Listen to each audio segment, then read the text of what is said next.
Hello, friends, family, followers. So my name is VL. Yes, Eli. Hi.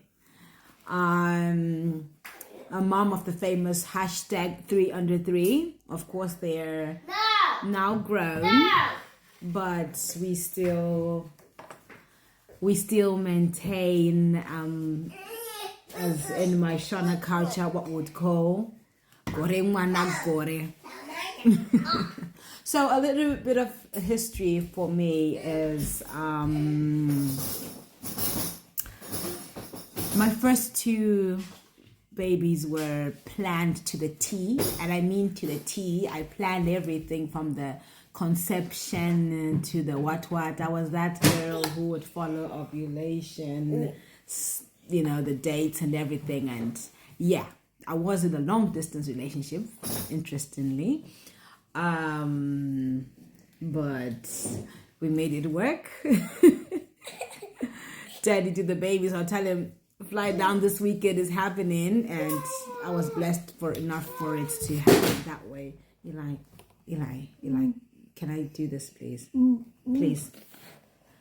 Right. Anyway, so our stories are different, but I think the topic for today is that somehow we... Okay, excuse me. Just excuse me a little bit.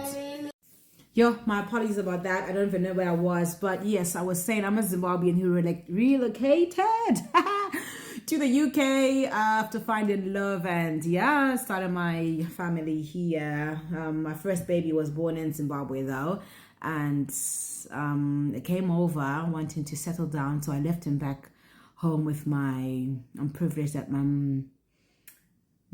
mom is alive, so I left him under the care of mom and my big village.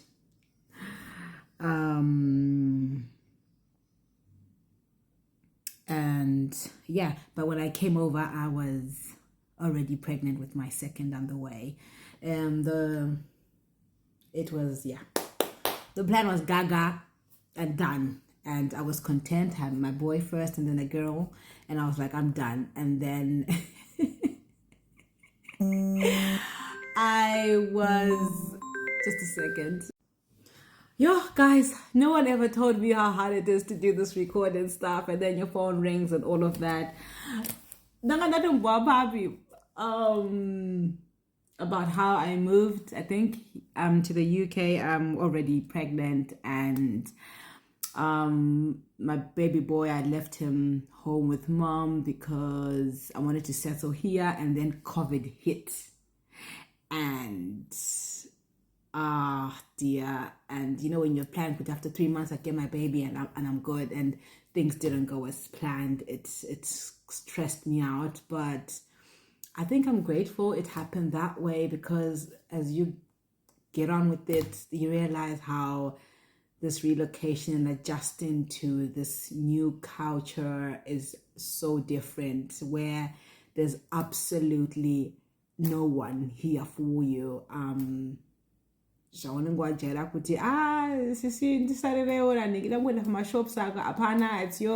your dechako mtoro de wako naye kungobuda kwenda weza pama grocer apa naye mwana wako. You can't just, you know, pana auntie or panani to kusana ni mwana and whatever.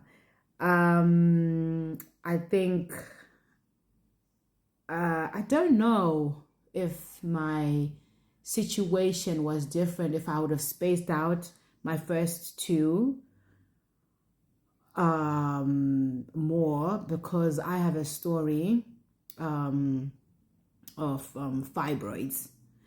We can do a topic about that actually another day if anyone would be interested to know about that.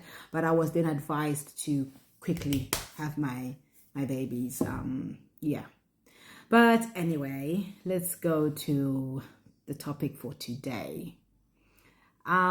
Baby number 3. Baby number 3 now is a funny story, because I was going with the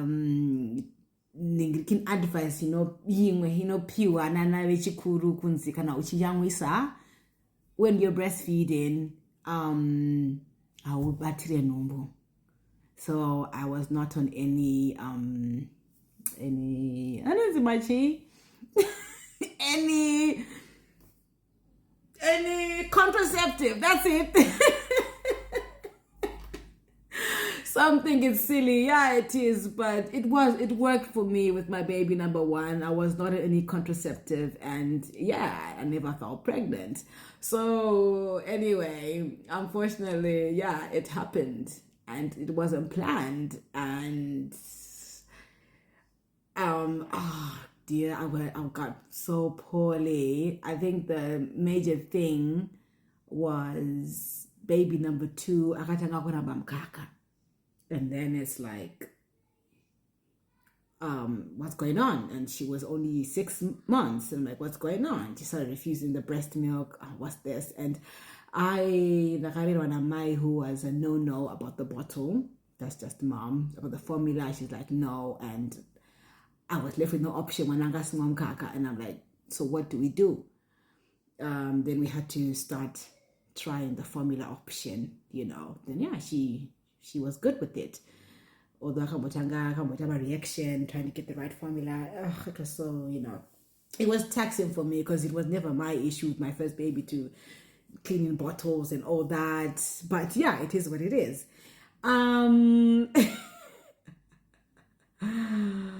So I think the milk had turned back into that first, did she colostrum? The first one, yeah, the yellow one. So baby number two was like, what's this?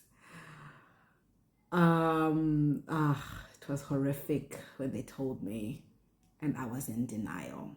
I was in denial for 7 months. I don't even want to let you know what I got myself up to, but let's just leave it there as we get to know each other. Then yeah, baby number 3 popped, and it all began, this whole semi-sinking into depression. I experienced the true living in the diaspora without help, because after baby number 2, I did go home after she was 3 months. I flew back home and I took time out. This time, it was still also a COVID period. I tried to bring Gogo in, and the visas were taking very long, so it meant that I gave birth with no one. Hubby was always out and about, and I have a history of C-sections, and this was my 3rd C-section, and dear, by day 1, the next day, you're ready to go home. And I begged them. I begged the hospital. I'm like, no, I'm still a bit not confident, They're like, well, we'll just give you one more night, but you gotta go, we don't, you gotta go. I don't remember. Were we even allowed visitors? But yeah, it was just me and this little boy, and I knew what was going to happen at home. That the thought of it was, I didn't want to think about it. I was like, I'd rather take a vacation in hospital, please.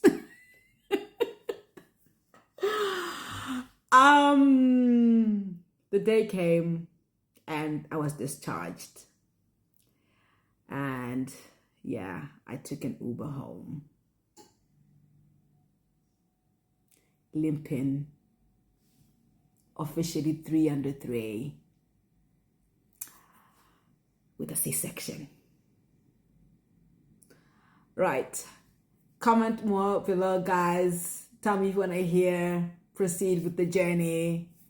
And we go on with this as we get into our topic and of how depression hit and how I dealt with it. See you on the next. Cheers.